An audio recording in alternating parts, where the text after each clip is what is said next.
Hello students, simplex method को हमने discuss किया है लीनियर प्रोग्रामिंग प्रॉब्लम्स को सॉल्व करने में। अभी हम बात कर रहे हैं किसी भी लीनियर प्रोग्रामिंग प्रॉब्लम को उसके ड्यूल की हेल्प से कैसे सॉल्व करेंगे। जैसा कि लास्ट टाइम पर हमने डिस्कस किया है कि दी गई लीनियर प्रोग्रामिंग प्रॉब्लम की ड्यूल प्रॉब्लम को कैसे फाइंड आउट करेंगे। सो यहां सबसे पहले इस प्रॉब्लम में इसे सॉल्व करना bye it's dual. So first of all इस प्रोग्रामिंग प्रॉब्लम जो है इसका ड्यूल प्रॉब्लम है वो फाइंड आउट करेंगे। देन ड्यूल प्रोग्रामिंग प्रॉब्लम जो है उसको सॉल्व करते हुए इस प्रॉब्लम का सॉल्यूशन भी पढ़ेंगे। सो लीजिए, किसी भी दी गई लीनियर प्रोग्रामिंग प्रॉब्लम के ड्यूल के लिए एक स्टैंडर्ड फॉर्मेट में हम प्रॉब्लम को लिखेंगे। स्टैंडर्ड फॉर्मेट क्या होगा, दो तरह से हम लिख सकते हैं स्टैंडर्ड फॉर्मेट। स्टैंडर्ड फॉर्म दो तरह के हो सकते हैं, एक तो ऑब्जेक्टिव फंक्शन मिनिमम फॉर्म में और सभी कंस्टेंट्स ग्रेटर देन साइन के साथ और सभी variables greater than equal to 0 sign के साथ। वेरिएबल्स ग्रेटर देन 0 साइन के साथ और कंस्टेंट्स ग्रेटर देन साइन के साथ ऑब्जेक्टिव फंक्शन मिनिमाइजेशन में।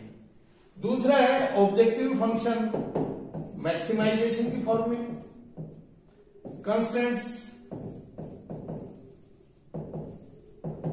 लेस देन साइन के साथ, सभी कंस्टेंट्स लेस देन साइन के साथ and variables greater than 0 sign के साथ।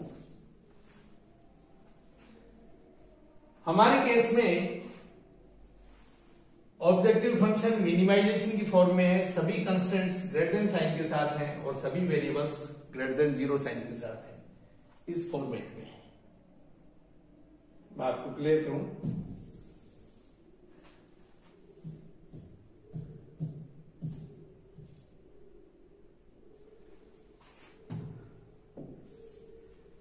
इस फॉर्मेट में अगर प्रॉब्लम है, सपोज ये प्रॉब्लम है,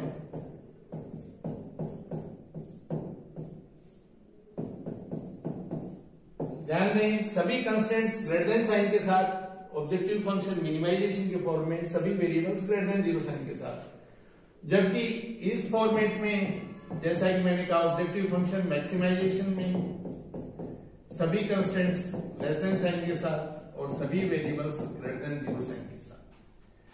इस केस में जब भी हम ड्यूल लिखेंगे, ड्यूल तो ड्यूल मैक्सिमाइजेशन में होगा प्रॉब्लम का ड्यूल, और ऑब्जेक्टिव फंक्शन बी का ट्रांसपोज और वेरिएबल्स का सेट, कंस्टेंट्स ए का ट्रांसपोज और जो भी वेरिएबल्स का सेट हमने लिया है, यहां सभी ग्रेटर देन साइन के साथ हैं, ड्यूल में सभी लेस देन साइन के साथ और राइट हैंड साइड सी का transpose and W greater than equal to 0 के साथ। जबकि इस केस में जब भी हम ड्यूल लिखेंगे, ड्यूल प्रॉब्लम इसकी, तो ऑब्जेक्टिव फंक्शन मैक्सिमाइजेशन में है तो ड्यूल में मिनिमाइजेशन में रहेगा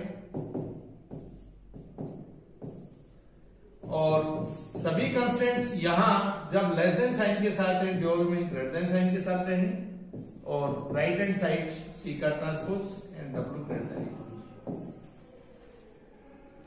तो अगर हम इस फॉर्मेट में प्रॉब्लम को लेने जा रहे हैं, ड्यूल जिस प्रॉब्लम का हमें ज्ञात करना है उस प्रॉब्लम को अगर हमने इस फॉर्म में लिखा है, स्टैंडर्ड फॉर्म, ध्यान दें सभी कंस्टेंट्स लेस देन साइन के साथ होंगी।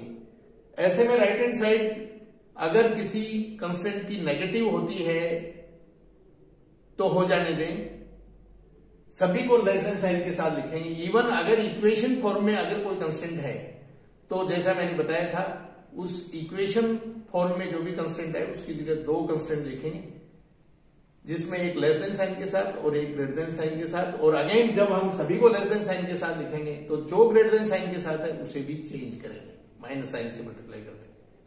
सो ये रहेगा, तो ड्यूल इस वे में लिखा जाएगा और अगर स्टैंडर्ड फॉर्म ये है तो ड्यूल इस फॉर्म में लिखा जाएगा। हमारे केस में ये है, तो लीजिए ड्यूल शॉर्टकट हम कैसे लिखेंगे मैं आपको यहां बताता हूं।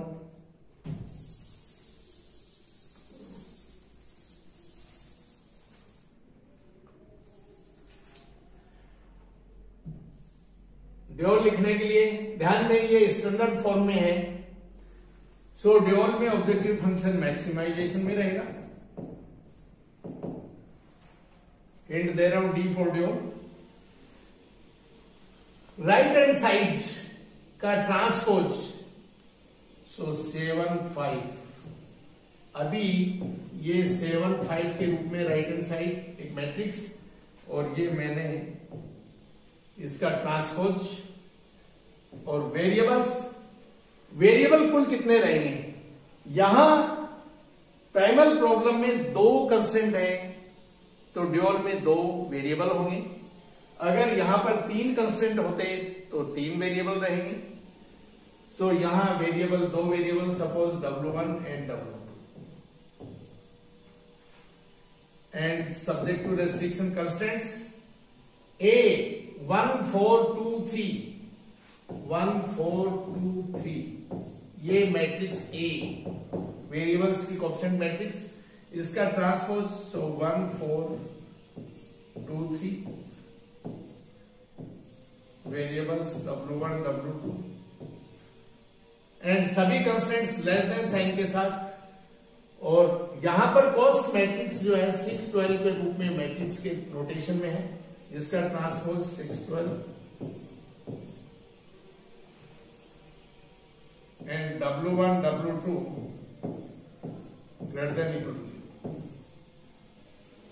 इसे सिंप्लीफाई करेंगे, सो ये 7 W1 प्लस 5 W2, और ये W1 plus 2 W2 less than equal to 6, and 4 W1 plus 3 W2 less than equal to 12, and W1 W2 greater than equal to 0 means zero matrix.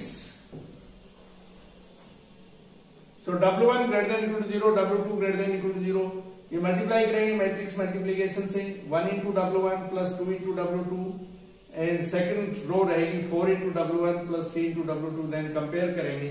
सो ये ध्यान दें, हम यहां से डायरेक्ट लिख सकते हैं। राइट हैंड साइड से ऑब्जेक्टिव फंक्शन लिखेंगे, एक वेरिएबल का सिलेक्शन करेंगे W1 जो इसके साथ कोएफिशिएंट 7 रहेगा, W2 उसके साथ कोएफिशिएंट 5 रहेगा, so 7 W1 plus 5 W2। Then again coefficient पढ़ेंगे, साथ में वेरिएबल W1 W2 अटैच करेंगे, सो 1 into W1 plus 2 into W2, और राइट हैंड साइड इसके करस्पॉन्डिंग x1 के करस्पॉन्डिंग जो कॉस्ट है वो लिखेंगे। सो अगेन x2 वेरिएबल के कोएफिशिएंट से नया कंस्टेंट्स लिखेंगे, सो 4 W1 प्लस 3 W2, एंड इसके corresponding coefficient 12 right hand side में लिखेंगे। सो ये रहेगा इस प्रॉब्लम का ड्यूल।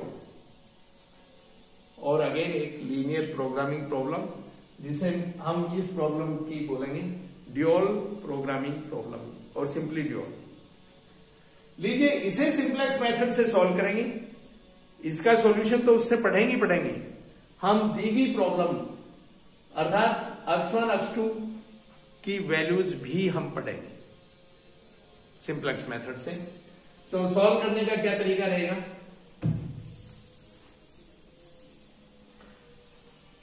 अब हमें बात करनी है इस प्रॉब्लम को सिंपलेक्स मेथड से सॉल्व करना। जैसा मैंने बताया था, सिंपलेक्स मेथड से सॉल्व करने के लिए सबसे पहले देखेंगे दी गई प्रॉब्लम में वेरिएबल्स ग्रेटर देन 0 साइन के साथ हैं, बिल्कुल हैं। Then right hand side positive है, यहां दोनों कंस्ट्रेंट्स की राइट हैंड साइड पॉजिटिव है, ठीक है। देन ऑब्जेक्टिव फंक्शन मैक्सिमम है, मैक्सिमाइजेशन फॉर्म में, बिल्कुल मैक्सिमाइजेशन फॉर्म में। सो सभी कंस्ट्रेंट्स को इक्वेशन की फॉर्म में लिखेंगे, तो ये रहेगा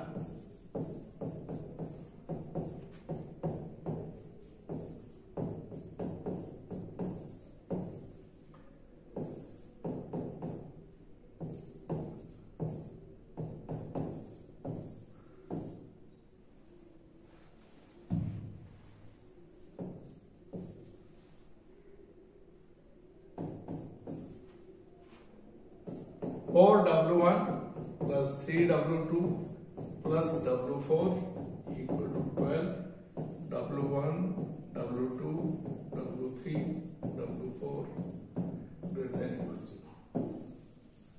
ध्यान दें, लेफ्ट हैंड साइड लेस है, ये लेस देन इक्वल टू 12 है लेफ्ट हैंड साइड। सो यहां और यहां दो वेरिएबल मैं यूज लेने जा रहा हूं, W3 और W4, जिसे हम बोलेंगे स्लैक वेरिएबल, न्यूनता पूरक चर।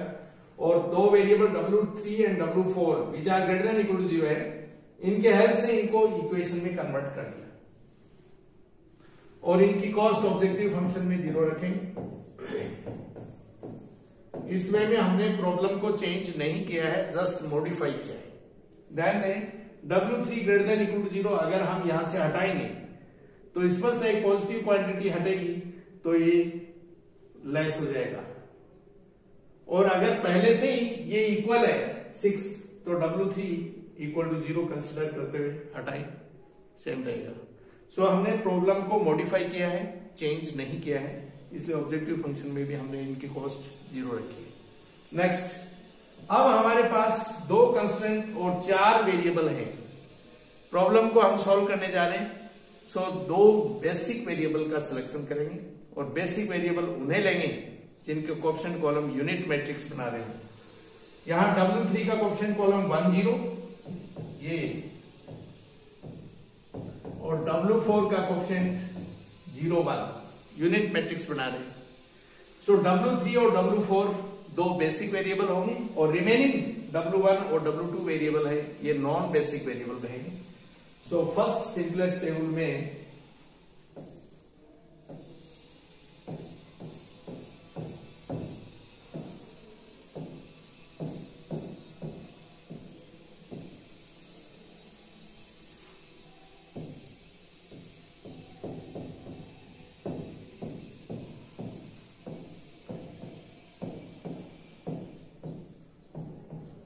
कॉस्ट ऑब्जेक्टिव फंक्शन में गुणांक, बेसिक वेरिएबल जैसा कि W3 W4, cost of basic variable 0 0, cost objective function में इनके गुणांक। राइट हैंड साइड 6 12, W1 के कोएफिशिएंट विद साइन लिखेंगे, W2 के कोएफिशिएंट, W3 के कोएफिशिएंट, W4 के coefficient, and ZJ minus CJ।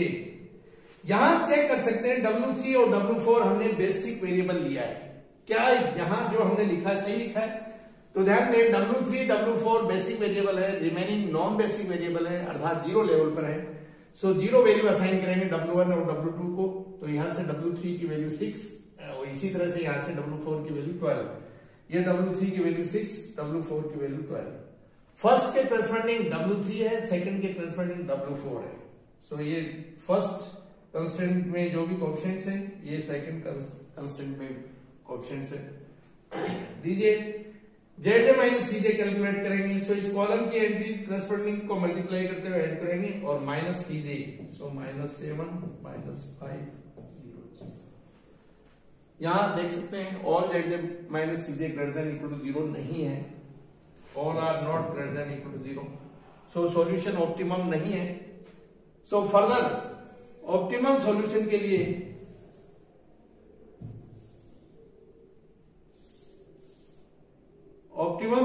लिए जैसा हमने बात की, मोस्ट नेगेटिव का सिलेक्शन करेंगे। W1 के corresponding ZJ minus CJ most negative है, सो W1 नया एंटरिंग वेरिएबल होगा। और आउटगोइंग वेरिएबल, इसके लिए हम मिनिमम रेशियो कैलकुलेट करेंगे। सो सॉल्यूशन कॉलम में करस्पॉन्डिंग कॉलम की पॉजिटिव एंट्रीज को डिवाइड करेंगे। सो ये मिनिमम 6/1 12/4, इस कॉलम में केवल पॉजिटिव एंट्रीज के करस्पॉन्डिंग ही रेशियो कैलकुलेट करेंगे। सो 4 की एलिमेंट, और नेक्स्ट टेबल तैयार करेंगे।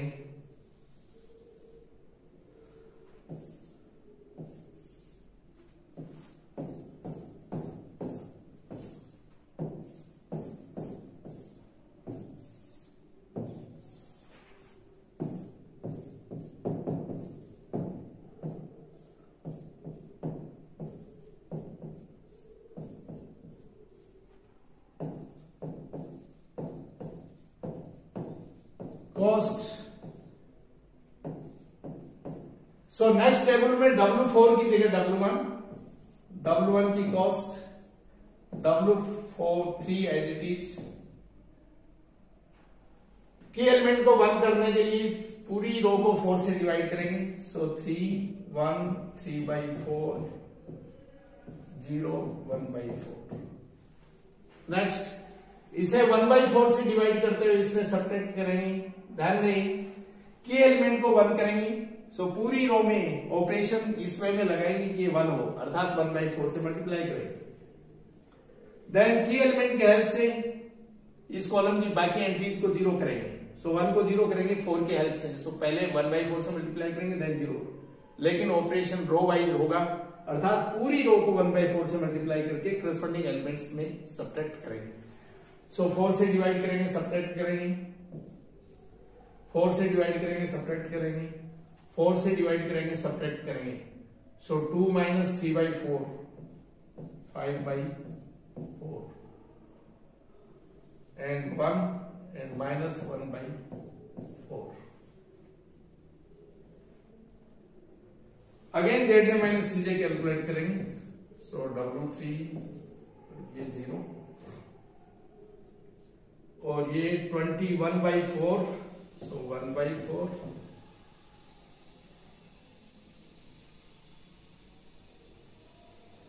and 7/4। Now all ZJ minus CJ are greater than equal to 0। So solution optimum and solution पढ़ेंगे। W1 equal to 3, W2 equal to 0। हमारी ड्यूअल प्रॉब्लम जो है, ये ड्यूअल प्रॉब्लम जो है इसमें वेरिएबल W1 और W2 है और ऑब्जेक्टिव फंक्शन जो ड्यूअल का है उसकी वैल्यू है 21। 7 × 3 21। अब हम इस प्रॉब्लम का सॉल्यूशन यहां से कैसे बनाएंगे, इसे देखिए। ध्यान दें, फर्स्ट जो कंस्टेंट इक्वेशन ड्यूअल की लिखी गई थी वो वेरिएबल x1 के कोएफिशिएंट्स के करस्पॉन्डिंग लिखी गई। सो फर्स्ट कंस्टेंट में हमने स्लैग या सरप्लस वेरिएबल क्या यूज लिया है। यहां इस प्रॉब्लम में हमने स्लैग वेरिएबल यूज लिया है। ये दोनों स्लैग वेरिएबल है।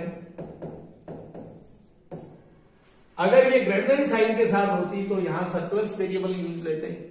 तो मैं जिस बात पर जोर दे रहा हूं उसे ध्यान दें। x1 की वैल्यू हमें पढ़नी है, ड्यूअल की ऑप्टिमम टेबल से पढ़नी है। सो x1 के करस्पॉन्डिंग जो कोएफिशिएंट्स हैं उनसे हमने ड्यूअल का फर्स्ट कंस्टेंट लिखा। फर्स्ट कंस्टेंट में हमने W3 स्लैग वेरिएबल यूज लिया। W3 के करस्पॉन्डिंग ZJ माइनस CJ की वैल्यू क्या है, 0। तो ध्यान दें x1 की वैल्यू 0। नेक्स्ट x2 वेरिएबल के करस्पॉन्डिंग कोएफिशिएंट्स से हमने सेकंड कंस्टेंट लिखा। सेकंड कंस्टेंट में हमने W4 स्लैग वेरिएबल यूज लिया। W4 स्लैग वेरिएबल के करस्पॉन्डिंग ZJ माइनस CJ की वैल्यू 7/4।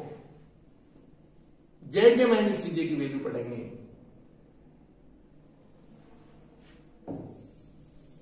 और ऑब्जेक्टिव फंक्शन की वैल्यू प्राइमल में लिखेंगे। सो 21। इंटरेस्टिंग बात यह है कि ये दोनों वैल्यू अगर सॉल्यूशन एग्जिस्ट करता है तो सेम होंगी। ड्यूअल के ऑब्जेक्टिव फंक्शन की वैल्यू उतनी होगी जितनी प्राइमल के ऑब्जेक्टिव फंक्शन की वैल्यू। और इस वे में हमने दी गई प्रॉब्लम के ड्यूअल को सिंप्लेक्स मेथड से सॉल्व करते हुए ना केवल ड्यूअल की जो प्रॉब्लम है उसका सॉल्यूशन पढ़ा, बल्कि दी गई प्रॉब्लम अर्थात प्राइमल प्रॉब्लम है का भी सॉल्यूशन हम यहां से पढ़ सकते हैं। सो ये रहेगा एक तरीका।